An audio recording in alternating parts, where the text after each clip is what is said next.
Welcome to the Well Woman Show, where we interview women executives, leaders, and entrepreneurs. And you're listening to the Well Woman Show, where motivated women achieve fulfillment and well-being. You're listening to the Well Woman Show. Take time for myself by coming to things like Well Woman Drinks. To be accepting of myself no matter what. Step away from judgment as much as possible. You're listening to the Well Woman Show. You're going to be in for a good ride. I don't regret anything. Everything I've ever done, I've learned from it, one way or another, good or bad. Being a little bit selfish for yourself, put your own oxygen mask on first and then give what's left. I'm a woman. I would prefer to tell my own story. My story, though it's very personal, is universal. You're listening to the Well Woman Show. And now your host, Giovanna Rossi. Hi, Giovanna Rossi here, and welcome to another episode of The Well Woman Show, where I interview women leaders, executives, and entrepreneurs about their lives and their road to becoming and being who they are today. Are you at the top of your game professionally but feeling burned out, or finding it hard to focus on your goals, or unfulfilled personally? Or are you in transition, simply juggling so many things you find it hard to take care of your own needs? Well, you're not alone. We all need to activate the 4 universal superpowers. These are the internal strengths and abilities we all already have but don't use all the time. Superpowers can be cultivated, and they include awareness, intuition, action, and acceptance.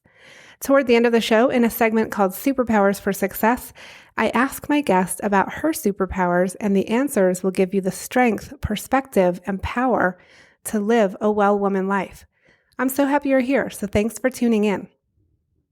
This episode of the Well Woman Show is brought to you by Collective Action Strategies, supporting organizations that support women and families, and by Well Woman Life Movement Challenge Quiz, your resource for living your best life. If you're in burnout or major transition, this is your time to figure out what's holding you back from making the changes you need to make in order to live your fullest, most joyful life. The cause of all of our challenges, personal or professional, can actually be rooted in the lack of internal superpowers and or external supports. Our Well Woman Life framework tells you which stage of the Well Woman life cycle you're in and what to do about it so you can truly live your best life. You can find out more at wellwomanlife.com/quiz. I'm so thankful for support from Natural Awakenings magazine in New Mexico, a monthly green, healthy lifestyle publication, and for support from High Desert Yoga, promoting optimum physical health, clarity of mind, and spiritual inspiration for all. Hello and welcome to the Well Woman Show. I am Giovanna Rossi, and if you have not joined us before, or if you're new to the show, I want to give you a very warm welcome. You are in for a treat today. We have a top-notch guest with us, Jennifer Palmieri, who is one of the most accomplished political and communication strategists in the USA today. She served as head of communications for Hillary Clinton and also under President Barack Obama.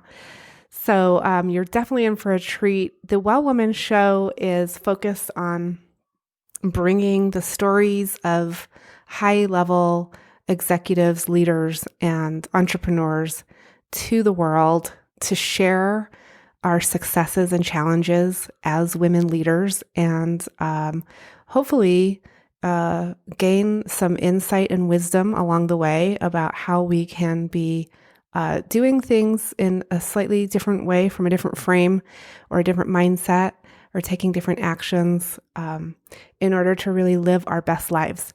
So with that, I want to share very quickly before we get started a couple of reviews I received on this podcast through iTunes. And these, the first one is from DYD Approved, and she says, I found this podcast to be both comforting and empowering. It has broadened my perspective on holistic well-being and meditation. Incorporating female leaders into your content is both genius and refreshing, and I can't say enough good things about it. It's a wonderful addition to my playlist, and I look forward to learning more. Keep up the great work. Thank you so much, DYD Approved. Love that. Love getting your feedback. It really helps me understand what you are getting out of this. So it's awesome. Also, the Metter says, this is not just for women. I'm a guy, and to be honest, I wasn't sure if this podcast would be useful to me. I'm so happy to be wrong. Professional, well-directed interviews and content that really applies to life and personal betterment. Don't wait, listen now. Thank you, the Metter. That's awesome. I'm getting more and more men listening to this show. I run into men online or in person, and they say that they've been listening to the show, that they have really been getting a lot out of it. So that's awesome. Definitely love to hear that, and love to get your reviews. If you want to leave a review and have me read your review out on the air, go to the iTunes, The Well Woman Show, and you can rate and review there. So on with the show. Today's topic is bringing the whole you, including the feminine, to the workplace and leadership. And hopefully by the end of the show, you'll be inspired to step into your power as a leader with all of yourself in order to make a bigger impact in your work and the world. If you feel you've been holding back or trying to fit in by acting in ways that are not aligned with your true self, this episode is definitely for you. Not to mention the powerhouse guest I have on this week to talk about this and a whole lot more. My guest today is Jennifer Palmieri. She is one of the leading American political and communication strategists of today, and she was the White House Deputy Press Secretary under President Bill Clinton, head of communications for Hillary Clinton's 2016 presidential campaign, and White House Communications Director under President Obama. She's currently president of the Center for American Progress Action Fund and has been a frequent contributor to the Washington Post and other national print outlets, and also a guest commentator on MSNBC news shows. In her new book, Dear Madam President, Jennifer Palmieri uses hard-earned experiences and lessons from her days in the Obama White House and Hillary Clinton's presidential campaign to pen an empowering letter to the first woman president and, by extension, all women seeking positions of power. She aims to forge a new model of leadership that fully embraces their feminine qualities and demonstrates that women can best serve by being themselves. Wow, what a concept, right? If you are excited about listening to this, then just keep listening. What you're going to learn in this episode is what Jennifer did the morning after the 2016 election, which event planted the seeds for her book, Dear Madam President, why she wanted to change the conversation about women and leadership, and how she felt she let the country down and what she did about it. So I hope you enjoy this interview, and here is Jennifer Palmieri. I'm speaking with Jennifer Palmieri this morning. Welcome to the program. Thank you. Really nice to be with you. I'm excited to talk to you because you've got a lot going on. As we heard in the introduction, you have an extensive, background in politics and communication, and we'll get into some of that. And you most recently, wrote a book, and we'll talk about that. I want to start, Jennifer, by just asking you to kind of walk us through. I'm sure you've told this story, a million times, but what was it? What was the journey for you from, the November election 2016 to like the days just after that? So I was really shocked after, on that night of the 8th. And when I woke up on Wednesday, November 9th, I slept for a couple hours, and I felt as if I had woken up into a different universe. I describe it in pretty graphic detail in the book because I think a lot of people felt that same way. We were right inside the campaign, so maybe we felt a little more acutely, but I don't think it was different than how most women who, didn't support Trump felt on that morning. And the way I describe it is that it felt like the movie scene you don't ever see, which is the scene where you don't defuse the bomb just in time. You don't save the world just in time, but the world explodes, and it's a frightening. And I just had a lot of fear. It's always frightening when you enter a new world, but I also had this sense of failure and that we had really let the country down. And I think also, like a lot of women, my first instinct was to keep fighting. And I wanted to, because, the way our system works, the actual election that counts doesn't happen until the Electoral College meets, which was December 19th. Right. And my first instinct was like, why are we giving up now? Let's keep fighting. And interestingly, a lot of the women on the campaign felt the same way. There was a gender gap. The men thought we should give in, and the women wanted to keep fighting. And I think, isn't that interesting? I think it's because men have a sense they know when they're beat, and women just don't want to give in. We just want to keep fighting. So which is what I did for 6 more weeks, trying to keep hope alive and pursuing recounts and seeing if there's any way to still win. And what was Hillary saying through all of that? So Hillary wanted to keep options open to see if there was a path to win, either recounts exposed, recounts either showed that she won some of these key states that we had lost in Michigan, Wisconsin, and Pennsylvania, or that there had been Russian interference, or something would get disclosed in the Russian investigation that, changed people's minds.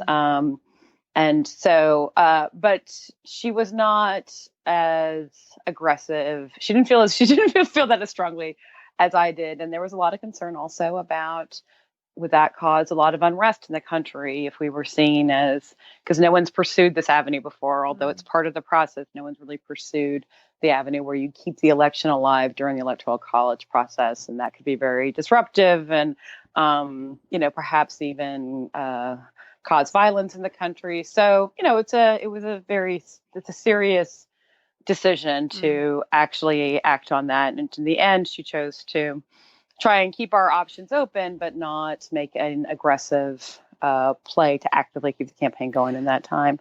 And then, I had to decide, like a lot of women, how do you feel about this? Do you feel coward in this moment? Do you feel that, well, I guess that's Donald Trump is the guy that's meant to win? Or do you feel, or does his victory prove to you that we've been playing by the wrong set of rules? And that's just how I felt. I just felt empowered in this moment.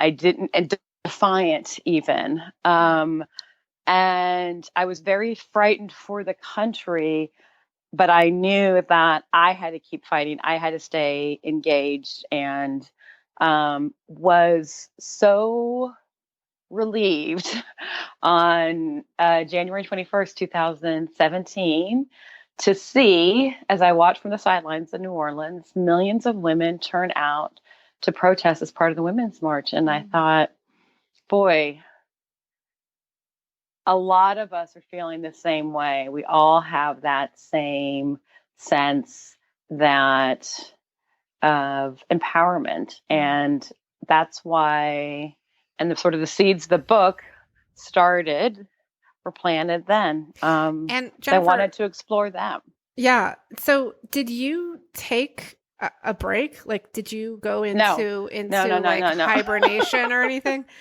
No, and I still haven't. I feel that I probably need to do that because I didn't. I was panicked right afterwards, right? And I fought on until December 19th. And then after that, I was panicked about, what is going to happen to our republic. And also I had to make money. Both my husband had worked in the Obama administration. I had worked in the campaign, and both of us were out of work. So,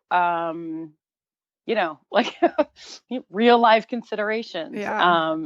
And so I started working right away in January. And and, in two organizations that allowed me to, which I was really grateful for, it allowed me to stay in the fight and try to protect, right, as part of the Center for American Progress and also the Emerson Collective, try to protect healthcare, try to protect dreamers that were facing deportation, fighting the Muslim ban, things like that. So, and then writing a little bit on the side to try to determine if I had something there to say that would be worthwhile. Started the book in earnest not until the fall. Okay, so you clearly had some ideas about, what you were going to write in your book because of your direct experience, but you also had this other sort of these other ideas germinating and developing about really changing the conversation about women in leadership. So can you talk about what that transition is for you, or is this new? Is it a new idea for you? It is. There are some of these things that I talk about in the book about understanding the power of your own voice, the need to speak up, the need to make sure your own perspective is presented in and however you engage in the world, whether that's through your family or your community or work or politics. That part wasn't new. I learned that by working for President Clinton. I learned that from working with President Obama. But what was new to me was understanding just how limited a view I had about leadership and how women engage in the world as leaders. I had one moment in October of 2016, towards the end of the campaign, where it occurred to me just in a flash. I remember sitting on the tarmac in Florida, and I thought, trying to process all of what I see as irrational hatred around Hillary.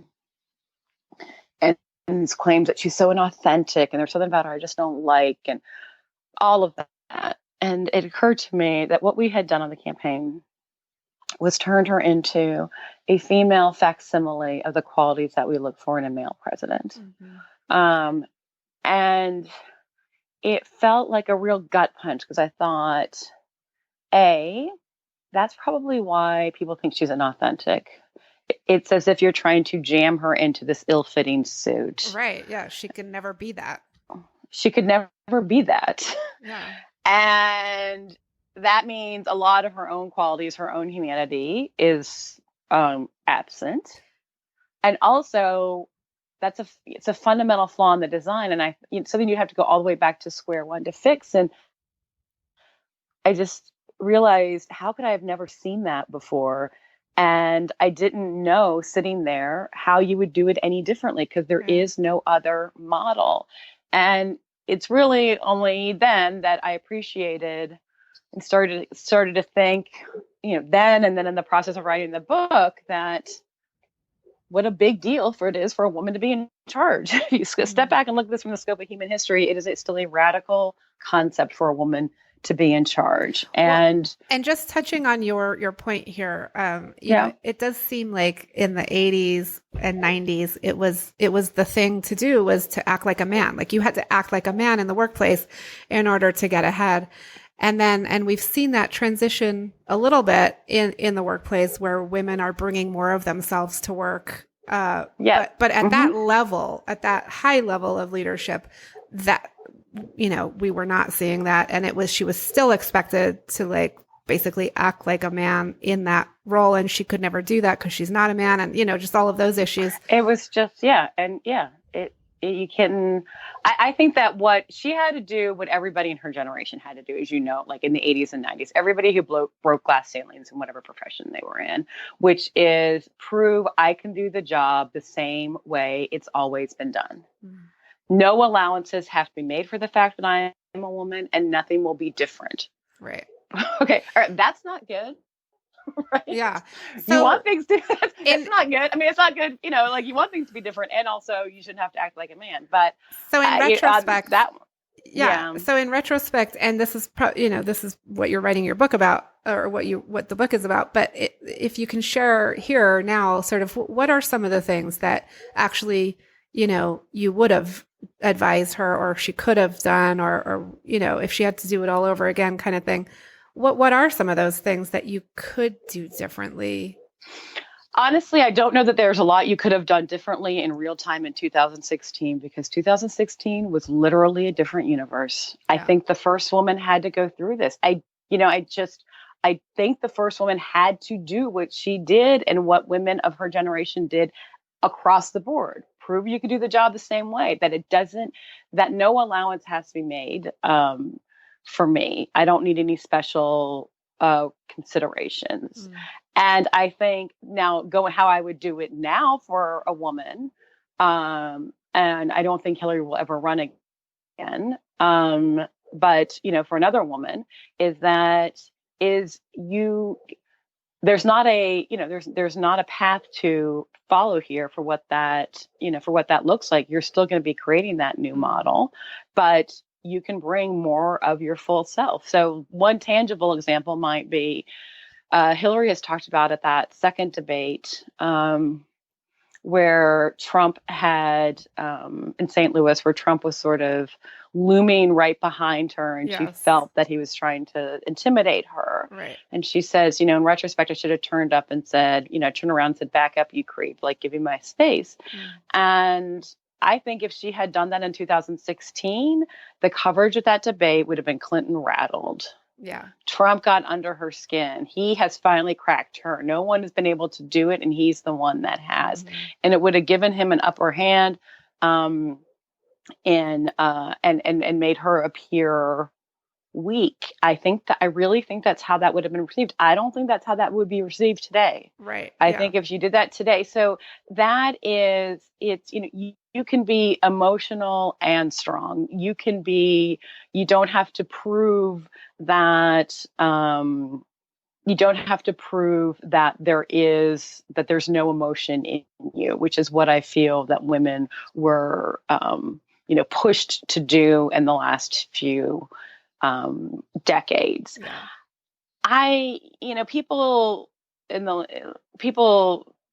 I've worked with in the last, couple of decades, some women would still grouse and say, well, it's a man's world. And I kind of bucked against that, because I didn't feel that it was. I felt that I was doing just fine and I was succeeding. And the fact that I was a woman, it probably held me back in the margins. I had to engage in the world a little differently. But I felt that I was able to succeed.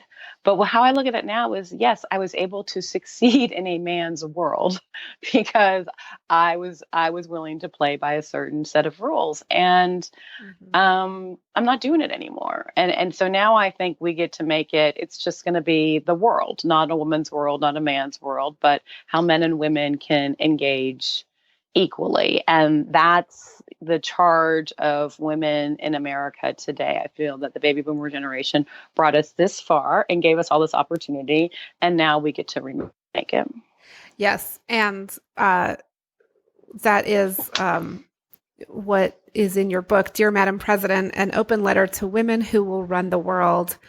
And how do you feel when people suggest that, maybe you just had to, we just had to go through this, and like the light at the end of the tunnel, the light at the end of the tunnel is like, this new age now for women. Like, how does that? It made me nauseous for a while, right. But I have come to believe it, and it's sad, Giovanna. It's sad, it pains me for Hillary that is her role, but I think it is. And it was a really important role. I mean, somebody had to do it. It's a really, like, somebody had to do it. It's, right. I know. It doesn't, I think that, one thing we haven't talked about yet is how women are portrayed in history. And one big problem that we had on the Clinton campaign was it was very hard to tell Hillary's personal story. And Hillary didn't think she had an interesting story of her within her own life, which sounds crazy, I know. But it's true for most women candidates. If you talk to groups that work with women's candidates, it's like Emerge or Emily's List, they'll tell you this. This is very common, though. And what Hillary would say, she's like, my husband has a story. President Obama has a story. I don't have a story.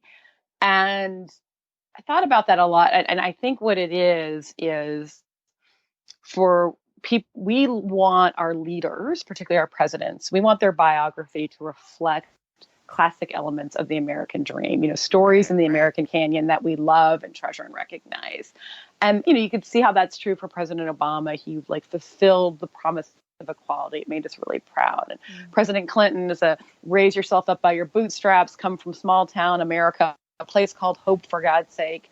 And, single parent, father died before he was born, and become the new generational leader of this country. And we just didn't, there's just not anything in Hillary's story that we recognize. If anything, it made us uncomfortable because she was somebody who was always pushing the boundaries of of the role that women were normally in. Right. So I think now that's the thing she did. That's among the big things she did.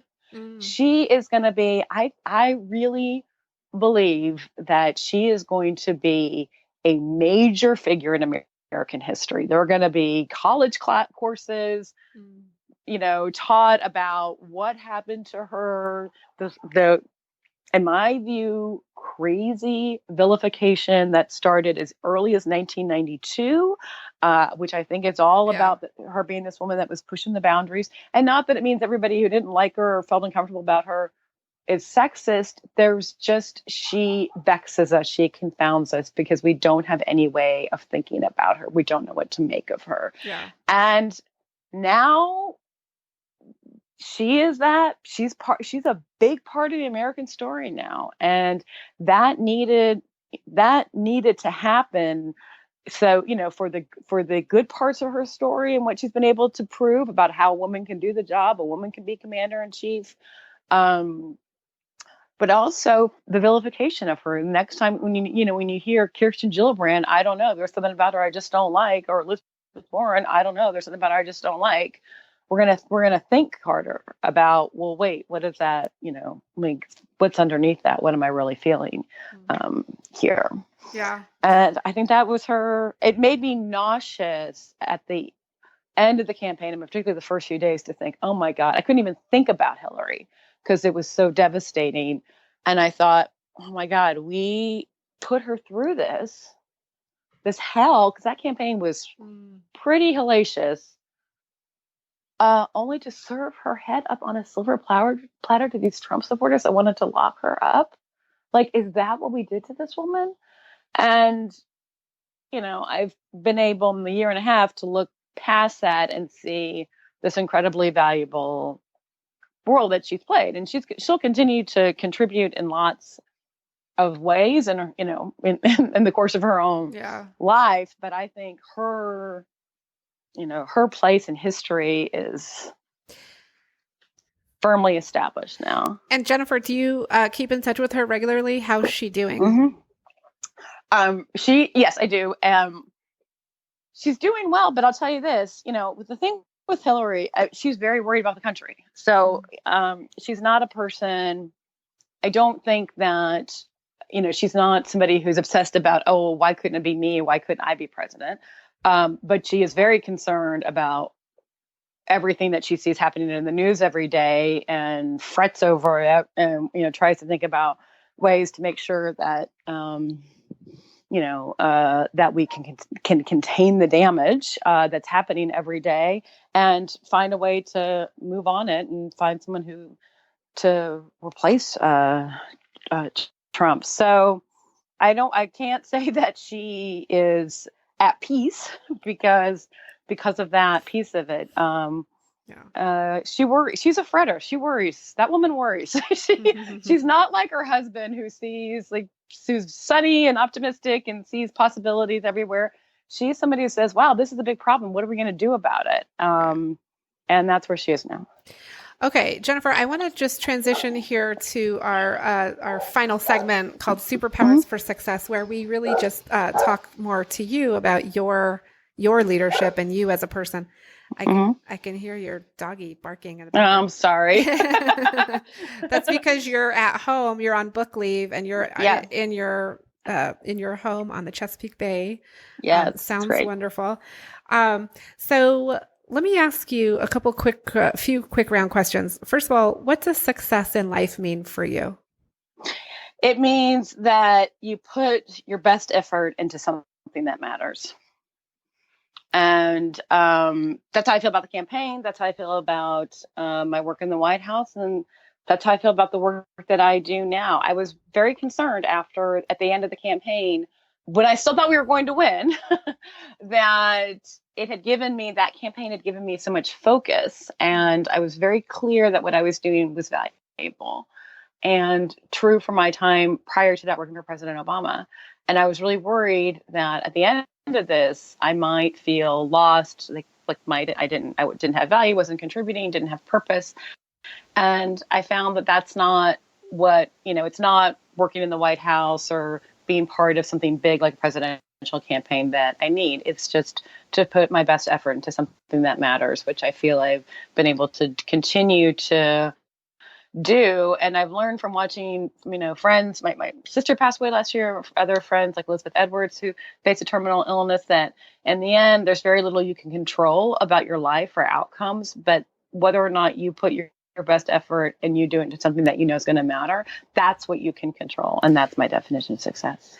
And what about success in other areas of your life, like personal life? I know you're very focused on the professional side. Uh-huh. How about the personal?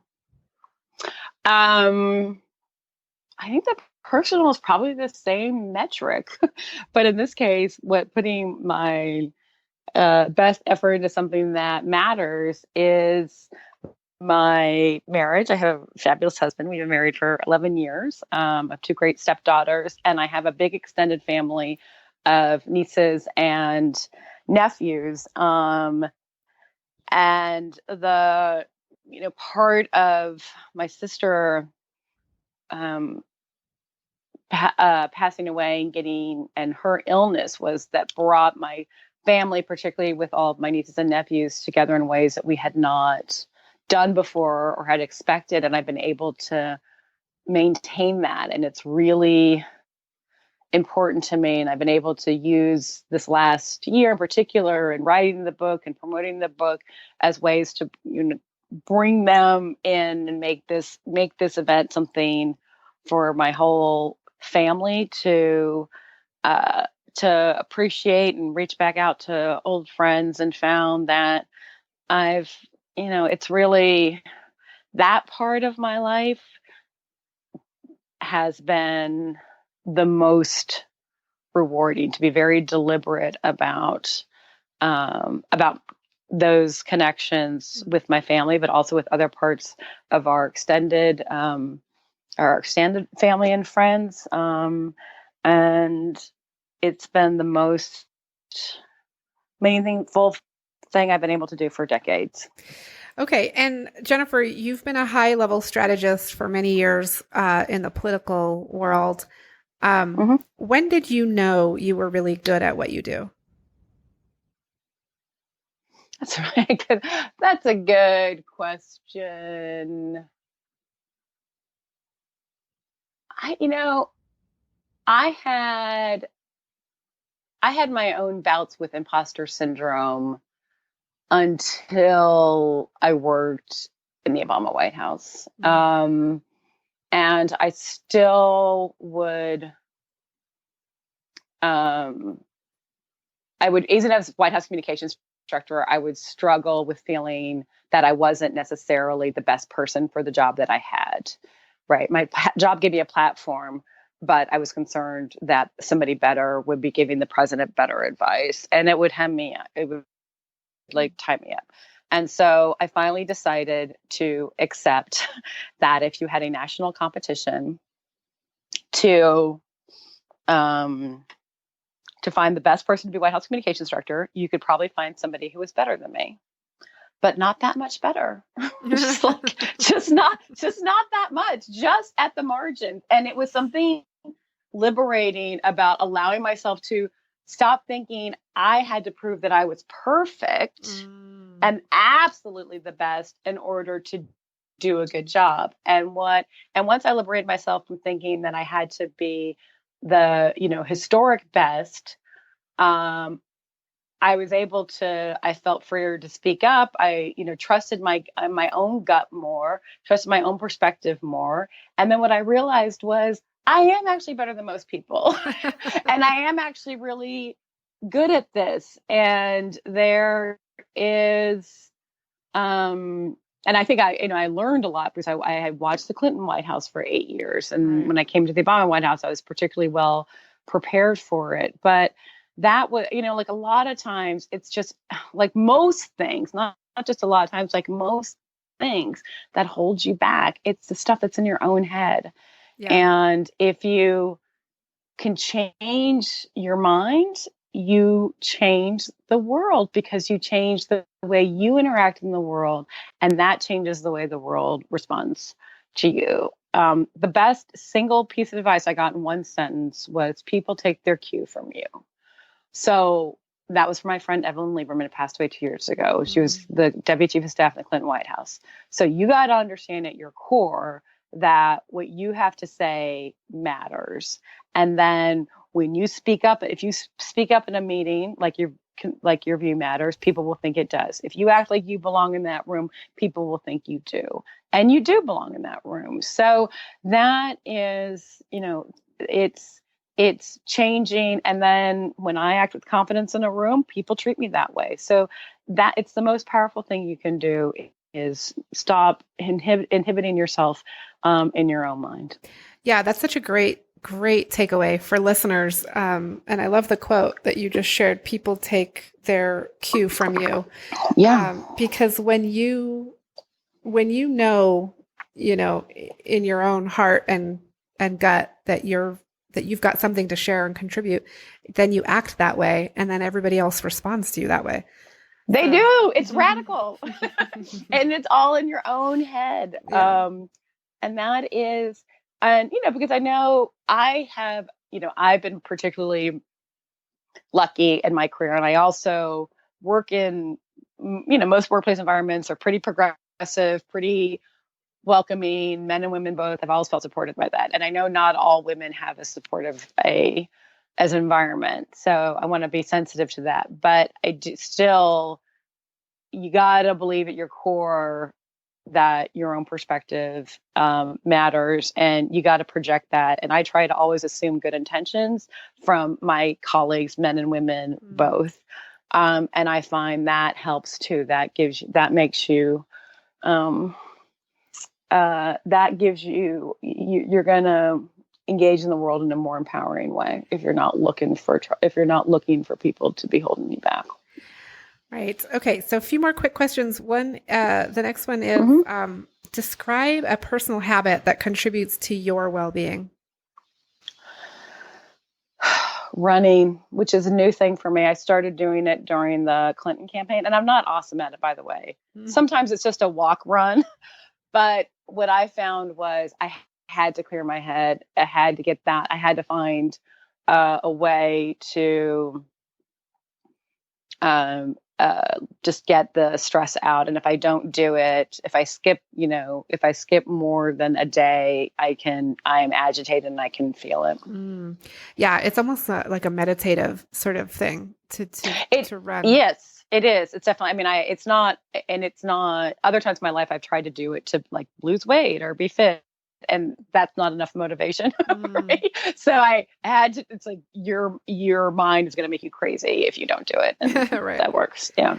Okay. Jennifer, what superpower did you discover you had only to realize it was there all the time? The ability to get through hard times. And it is, I got to tell you, here's something really amazing about my life. I largely live my life free of dread. And I had not appreciated before how much that inhibits you and how much of your energy it can eat up. But particularly living through my sister's illness, she had early onset Alzheimer's, which is just about, one of the most devastating diagnoses a person can get. And so she died. She got it probably, we don't quite know, but probably in her early 40s. Wasn't diagnosed for it for a long time. And I lived with a lot of dread about what are her days going to be like? How are we going to deal with this? How are we going to handle it when we have to tell her she can't drive her car anymore? How are we going to handle it? How am I going to handle it when I have to actually walk into a facility that my older sister, who's, still young and physically vibrant, has to be in? How am I going to handle it when I have to walk into her hospice room? And I had so much dread about all that. And what I found was you're strong enough. Not only are you strong enough to get through anything in any one day, you definitely are. We had a lot of unexpected blessings and joy along the way and, dealing with my sister's illness. And it brought, and it just made me appreciate the value of living for each moment, what's in your control, what's not. And to know that, there's something special about being in a room with your sister. All expectations about what's to come next have faded away, and you just have each other and the bonds that you share. And, it was a tragic situation, but we're all doing okay. And if I had known how strong I was, I would have lived my life a lot, with a lot less fear and energy wasted on dread. Oh, well, that ties into the next question, which is, what advice would you give your 25-year-old self? Oh my God, just trust your gut. Trust your gut and know you're strong enough to get through anything. I talked to Hillary about how she got through hard times, because that woman's been through some hard times, right? And she said, what I do is I don't get overwhelmed by the enormity of the problem before me, right? Because that's when you spiral. I get up every day. I do the best that I can do, whatever it is I have before me that day. I go to sleep, and then I get up and I do it again. And that was how I got through the campaign. That was how I got through hard days with my sister. It's like, if you get overwhelmed about everything that is to come and how you're going to deal with it, then you can become paralyzed. Yeah, it's totally. You have to do it in bite-sized pieces, right? Which is what she was saying. Yeah, and also, a lot of things I worry about never happen, right? There was just one guy I worked with when I first started working on the Hill. He was from Mississippi. And he said, in politics, as in life, you see 5 problems coming down the road, and 3 of them are going to fall in a ditch before they get to you. I was like, it's so true. That's right. It's so true. I say it, I repeat, so my colleagues that are fretting about this and that, I'm like, you guys, like, whatever. And also, the things you worry about in life aren't the things that end up being a problem. Like, no one in my family worried that my sister was going to get early onset Alzheimer's. Like, no one thought that. And everybody was worried about other stuff. Yeah. Everybody's worried about other stuff that just didn't ever come to pass. And so if it doesn't make any sense to worry about things that are not in your control. And what is in your control is knowing you're strong enough to get through every day. And by the way, there's going to be some unexpected blessings and joys that you're going to encounter along the way if you trust yourself to know that you're strong enough every day. And that's, you can live a lot better life. Right. Okay, Jennifer, do you identify as a feminist? I do now. It's not anything I thought that was something, as I was growing up in the world, and growing up professionally, I thought that was something that was a label from the past that applied to the baby boomer generation. And now I see that was tragically wrong. And I do, because I think that there are feminine qualities that exist in men and women both that I want to bring to the world. I think that the lack of this notion that you have to behave a certain way in the workplace holds everybody back, men and women both. And some of these tests that they have for us, but like, you can't cry, you can't show emotion, you can't do. What's at the root of that is I believe what's at the root of that is this notion that being a woman is something you have to overcome in order to be successful in politics or work. Right. Like, that is it's ridiculous. Yeah. It's such crap. Yeah. That's what it's about. That is literally what it's about. Yeah. Like, if you can succeed despite being a woman, then you're really awesome. Right. And if she cries, that exposes her. Aha, we caught her. We caught her. She's an imposter. She doesn't actually belong here. And I don't think people consciously think of it that way, but that's what we've inherited. And that's why I identify as a feminist to aggressively and consciously seek to change those assumptions in the world. Okay. But the idea of like embracing the feminine in women and in men, and like not hiding that anymore, and like bringing that to, wherever you are in the workplace or wherever, that concept isn't really very mainstream yet, or really being, talked about in the feminist dialogue. Yeah. Well, you can change. Everybody can change that if they want. I think that it's changed for me. I think about it differently, and people, we seem to go through cycles on this stuff, right? 25 years ago was the year of the woman in politics. 25 years ago, there were all these female-led bands that came on the scene, like Hole and L7 and Garbage, and we thought rock was going to change forever, and then it kind of went back, and now it's changing again. Like, I think that these things happen in those kinds of cycles, and there still are people that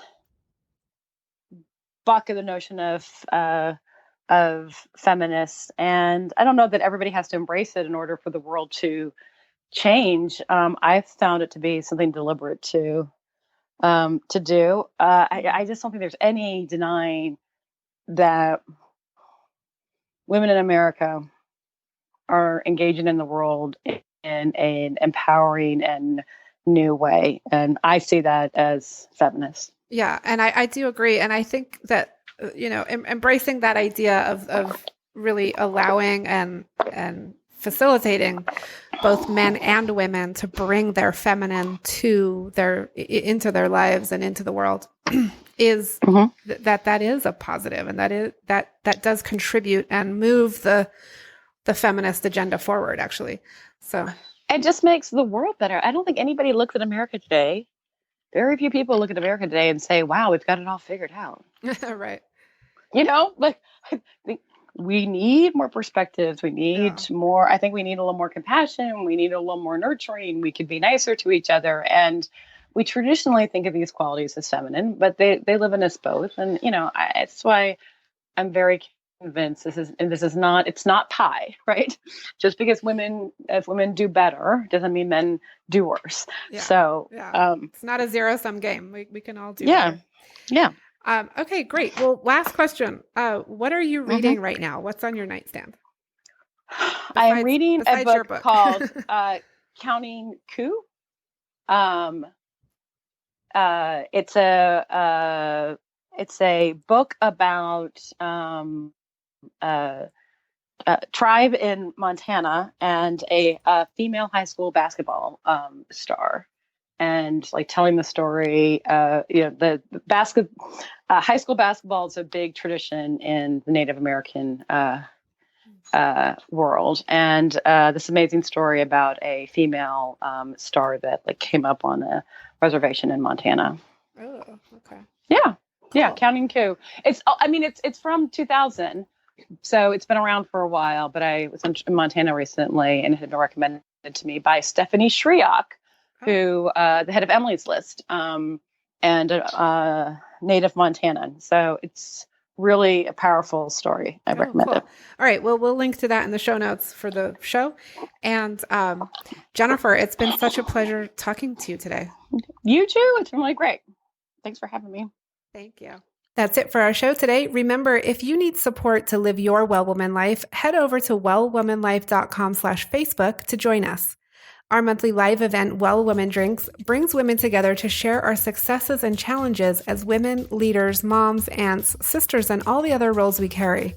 If you'd like to attend a Well Woman Drinks near you, or if there isn't one in your city yet and you'd like to start one, email info@wellwomanlife.com. If you enjoyed the show, please take a moment and subscribe in iTunes and leave a review. This helps raise visibility, which is super helpful when it comes to producing the show every week. For feedback, comments, or just to let me know you were listening today, find me on Facebook, Twitter, and Instagram @WellWomanLife. I'm Giovanna Rossi for The Well Woman Show. Until next time, have a super powerful week.